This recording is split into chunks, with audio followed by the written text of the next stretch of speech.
troisième sujet bi pas un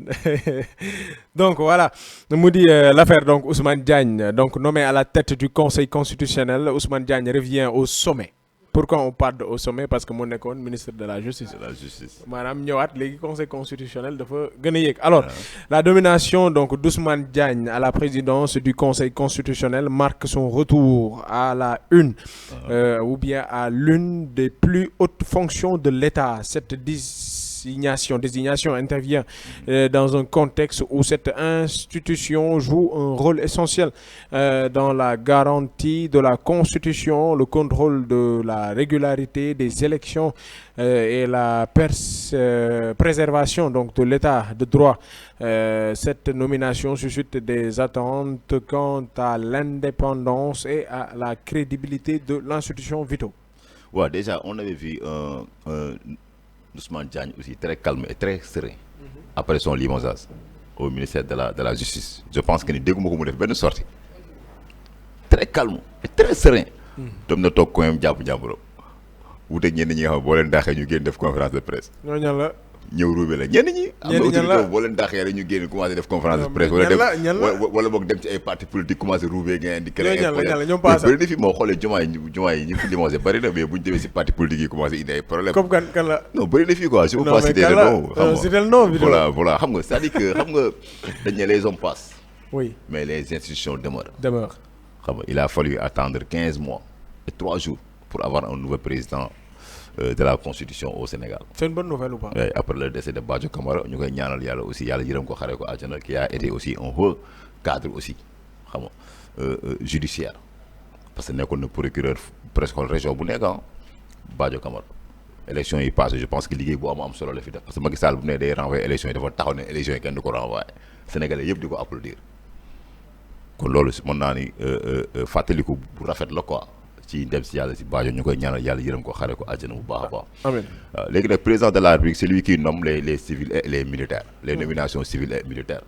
te bu jëlee décret tey ne jël naa Ousmane Diagne def ko président du conseil constitutionnel loolu warul nekk aussi débat quoi peut-être que mën na nekk débat boo xamante ni parce que il a été le ministre de la justice parce que la question que tout le monde se pose mooy Diomaye a répondu à l'ex-premier ministre parce que déjà moom daf ko changé woon jël un projet mu def ko ministre de la justice. comprendre nga. mu dàq ko Diomaye jëlaat ko indiwaat ko ne ko peut-être que soxla woo ko man soxla naa ko c'est une réponse. alors c'est une réponse léegi nag problème bi mu li jar a laaj mooy lan la Sénégal di gagner exactement après la nomination de Ousmane Diagne. exactement te aussi moom lan moo ko war a xaar. c'est la question que tout le monde doit se poser par rapport aux réformes yi ñu tegoon ak yooyu noonu. voilà parce qu'on parle de la constitution. xam nga tey parce que dañoo woote ce qu'on appelle de la révolution. comprendre nga xam nga tey constitution mooy la charte la loi fondamentale d'un État d'un pays. Madame la charte fondamentale d'un pays c'est la constitution. mooy charte il y avait ce qu'on appelle CNRI mooy commission nationale de réforme des institutions. man j'attendais une réforme majeure envers la constitution sénégalaise. envers la constitution maanaam sénégalais en unanimité sénégalais yëpp ñu toog en unanimité tëggaat suñu constitution bu bees xam nga où toutes les forces vives de la nation les hommes politiques bon les ñi nga xam ne pouvoir temporel la nekk spirituel ñu toog autour d'une table parce que suñu constitution bi c'est une constitution en miniature française bu ñu ko waxee ak bu ñu ko waxul te on avait pris ce qu'on appelle l'indépendance en 1960 ñu jël tey constitution française en miniature ñëw teg ko ci réew mi parce que y a ce qu'on appelle la république laïque bi nga xam ne dafa am ci réew mi est-ce que yow mën nga ma définir ce qu'on appelle la république laïque est-ce que sénégalais yi xam nañ lan mooy la république laïque un pays boo xamante ne 95% sont des musulmans 5% ou bien 4% sont les chrétiens 1% ñoom ñoo nekk ay animistes tey exemple si on prend le phénomène de l'homosexualité toutes les religions révélées yi nekk Sénégal yëpp ñëpp a ko condamné kon de quoi avoir peur pour faire la criminalisation de l'homosexualité c'est quoi avoir peur parce que la république laïque moo tax république laïque lañ jël teg ko sur la table comprendre nga voilà moo tax. c'est pas une raison sax. c'est pas une raison. parce de quoi avoir peur majorité laïque moom sax. ñu naan ay durcissement ñu naan non est-ce que dañ ko war a def délai mais de quoi avoir peur de toutes les religions dañ ko condamné. waaw. de quoi avoir peur. donc c'est pas une raison. parce que c'est la république laïque moom moo leen may loolu parce que nee nañ la république laïque c'est le coordonner les actions politiques sans pour autant prendre en charge les réalités socio-religieuses dans un pays. c'est ça comprendre nga. te je pense bien que ni Pastef nekk na parti boo xamante ni patriote du africain la ñu wax léegi patriote du africain pour le travail l'éthique et la fraternité kon constitution bi je pense que ni waroon nañ ko mën a xoolaat bu baax a baax a baax a baax voilà léegi nag je pense bien que ni ay réformes moom mën na am à travers Ousmane Diagne avec des nouveaux sages. ci coppite. Voilà parce que pour nga nekk constitution conseil constitutionnel minimum foog nga def 30 ans de carrière foog nga nekk un sage quelqu'un boo xam tu as ce qu'on appelle de l'expérience judiciaire comprendre nga boo xoolee am na benn loi bu assemblée yóbboon constitution daf ko rejeté quoi. ñoo nekk en faveur du président de la République Bassirou Diomaye Diakhar Faye parce que Diomaye dafa nekk ci posture boo xamante ni avec parlement bi mu jàkkaarlool nii foog mu jéem a xool nan lay jéem a protéger boppam parce que ñi nekk assemblée nationale ñooñu dañuy jéem a xool nu ñu koy jéem a réduire en néant. parce que bu ma juumul itam maa ngi doon dégg ci sortie bi Ousmane Sonko defoon la fois passée muy wax naan fi mu ne nii xaw ma daaneel gouvernement te fi mu ne nii ñun ñoo moom assemblée ñu ñoo yor assemblée loolu la wax. maanaam pour sénégalais ñoom assemblée warul wax ñun ñoom assemblée. loolu la wax mot pour mot ñun ñoo yor assemblée. mooy maanaam ñun ñoo yore majorité parlementaire. du am majorité avant moo nekk foofu am 130 députés nan la def. donc tey jii nii dafa def le tour du Sénégal. mën nañu jàpp ni gëmloo sénégalais loo xam ba mu toogee sax defu ko. mën nañu jàpp ni nomination bi tey Diomaye pour protéger sa propre personne la mais protéger aussi la constitution. non xam nga tey exemple unité nationale loolu constitution nationale moo koy exiger. ok te Pastef bi ma gis ni unité nationale bi Diomaye di woote daf leen di déranger kon unité nationale boobu noonu tey nga jël koo xamante ni c'est un homme boo xamante ni vraiment boo xool transparent ba pare nekk un républicain nga teg ko ci bopp bi day am solo parce que boo xoolee Ousmane Diagne bu xooloon son propre intérêt rek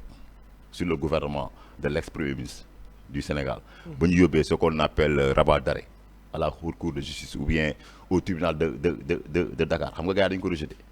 bu ko neexoon mu teg ay système am nekk en faveur du premier ministre ne non rabat d'arrêt bi li Ousmane Sonko bëgg def leen ko mais loolu amu fa il avait laissé la justice faire son travail mais loolu dafa énervé woon Ousmane Sonko ko sax mën ko ni intérêt personnel am taxu ko mu jóg mais intérêt de la nation moo ko tax mu jóg li ñaan intérêt supérieur de la nation maanaam une justice instrumentalisée gisuñu ko sous le ministère ou bien le magistère de Ousmane Diagne bu ñu ko waxee ak bu ñu waxul. comprendre nga voilà kon je pense bien que ne kooku il a le bon profil pour être le président du conseil constitutionnel du Sénégal ñu koy féliciter di ko ñaanal une très grande réussite. très bien très bien alors Régie bu fekkente ni am na benn élément bu ñu war a dugal léegi nii bu dee baax na rek incha allah ñu xool ko après ñu ñëwaat léegi incha allah ñu daal di introduire Paasan. Il est vrai que j'ai été interpellé en ma qualité de ministre de la Justice, garde des Sceaux, sur ce que d'aucuns ont eu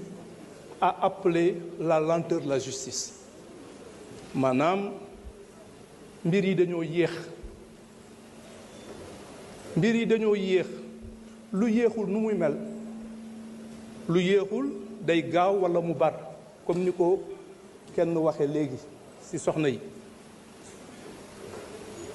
te li ma jàpp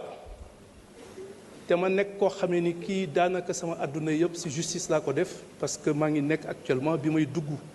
à l'école de magistrature il y a maintenant 38 ans et li ma jàpp moom mooy atte yoon dëppoowul ak gaaw walla bar atte day teey day dal suñu bëggee li tax mu jóg mu aw yoon je ne comprends pas du tout en toute objectivité ces observations pour ne pas dire ces critiques c'est comme si finalement ce qui évidemment semble intéresser les gens c'est moins la bonne marche de la justice que l'arrestation et la poursuite de certaines personnes qui ont été citées maanaam li yitteel nit ñi dafa mel ni daal du atte bu aw yoon ndax soo bëggee atte bu aw yoon da nga koy jaarale yoon dafa am ay fànn ak ay charte yoo xam ne ni waroo ko wàcc te it soo demee ba nga xamee ni nit ñi daf leen yitteel lool maanaam askan bi atte bi daf leen yitteel lool nga bëgg a gaawtu ba yàqule ndax lii wolof di wax yàkkamti ak gaawtu suñu juree doom rëccu am ca yoon ba nga xamee ni li ñu amal yitte mooy lan mbir mi na aw yoon nit ñi def ko ci seen teeyaayu bakkan ndax li ci ëpp solo moom mooy fa ñu jëm du dañoo yàkkamti jàpp diw wala topp diw wala lijjanti diw li ñu yitteel moom mooy yoon dox na mu war a ni mu war a doxe mbir mi aw yoon te it suñu xoolaatee lii nit ñi di fàtte moom mooy daanaka liggéey bi mënuñu ko woon tàmbali donte tëraluñu le pôle judiciaire financier maanaam moom mooy ëttu attekat bi nga xamee ni moom moo yelloo saytu li nga xamee ni lii moom moo ñu yitteel ci mbirum. jërëjëf alors Paasan. C'est l'homme qu'il faut à la place qu'il faut on dirait. Oui. Mais quelles sont aussi les missions yi koy xaar wala yu ko mën a xaar. Bon, comme tu l'as si bien dit, hein, on peut prétendre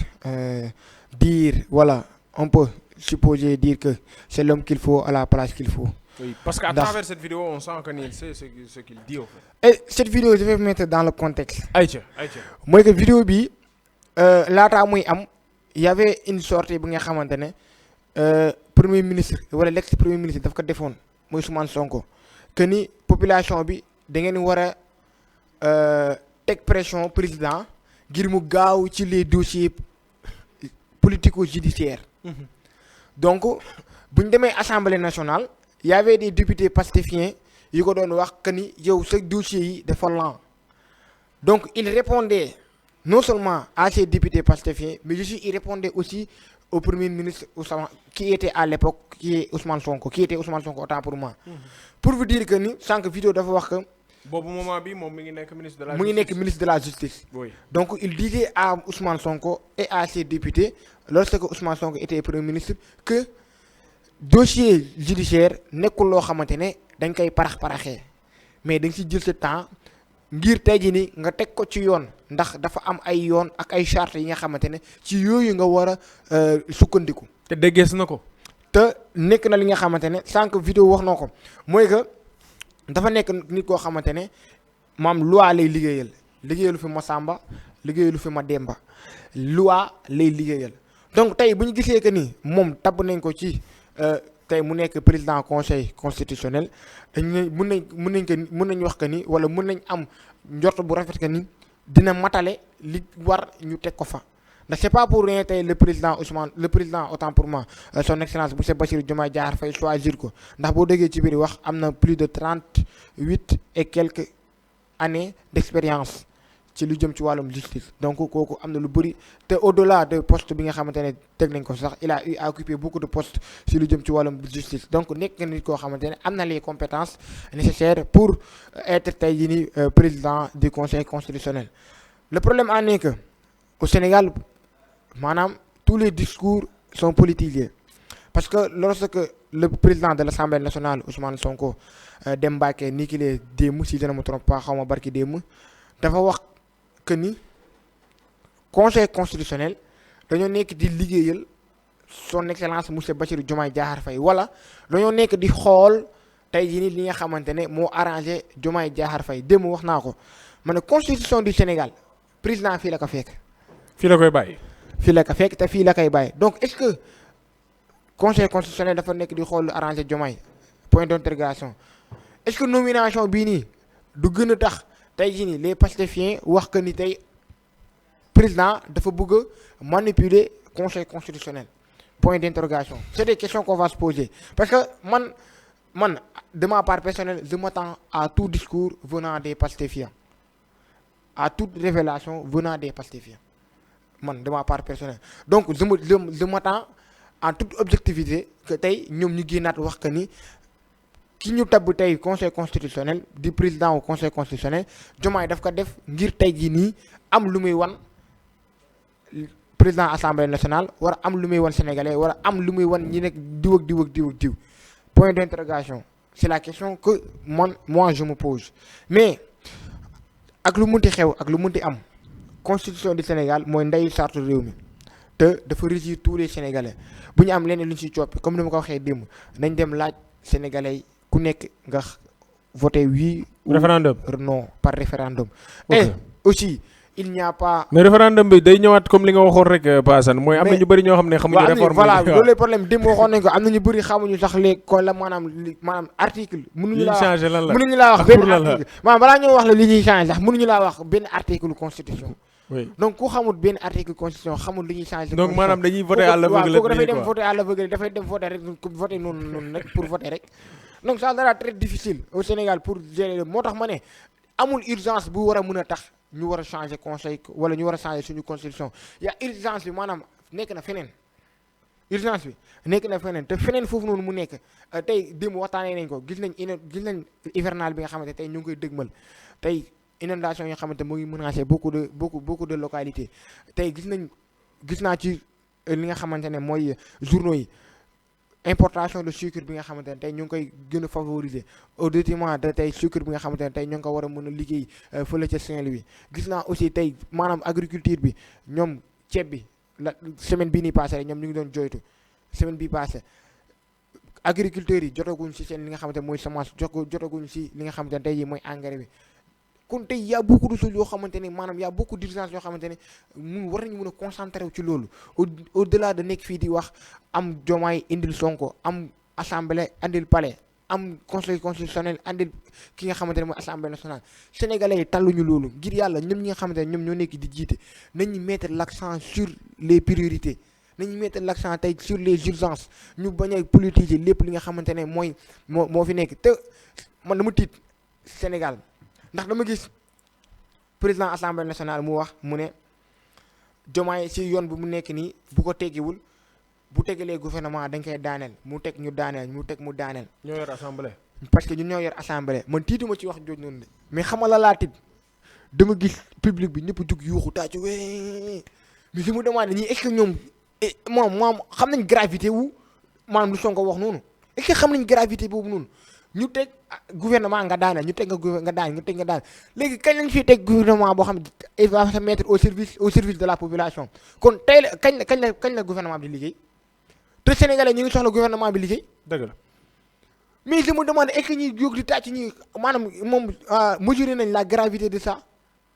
donc maanaam cela montre que y a beaucoup d'inconscients yoo xamante ne tey jii nii ñu nekk biir Sénégal yoo xamante ne mesurer wuñu la gravité de la situation alors que ñu war nañ mettre l'accent sur d'autres choses daaneel gouvernement c'est pas une bonne idée ndax gouvernement bu ñoom bu ñu daaneelee gouvernement bi échec ba 2029 assemblée nationale échec na parce que moom moo empêché gouvernement bi liggéey. dëgg la assemblée moo empêché gouvernement bi liggéey kon tey jii nii bu gouvernement bi liggéeyul kenn warul wax Diomaye Faye dara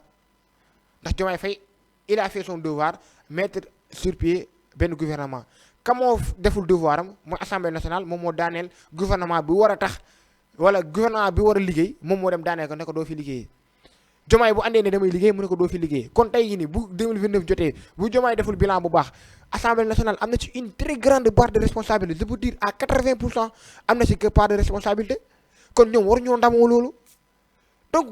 ça montre que y a beaucoup d'inconscients yoo xam ne tey jii nii ñoo nekk ci réew mi mais xamuñu sax gravité situation actuelle du pays alors que tey jii nii les priorités yi war nañ ko accentuer ci d'autres choses que tey xool ay revoir conseil suñu constitution ay constitutionnel andil Diomaye andil Sonko andil Diomaye jàppal Sonko andil palais de la République jàppal assemblée nationale talluñu loolu luñ tal mooy sëlmalal hivernal bii nii sëlmalal jaajëf kontaan nañ merci beaucoup Amina jëlaatal ma paasam l'expert jëlaatal expert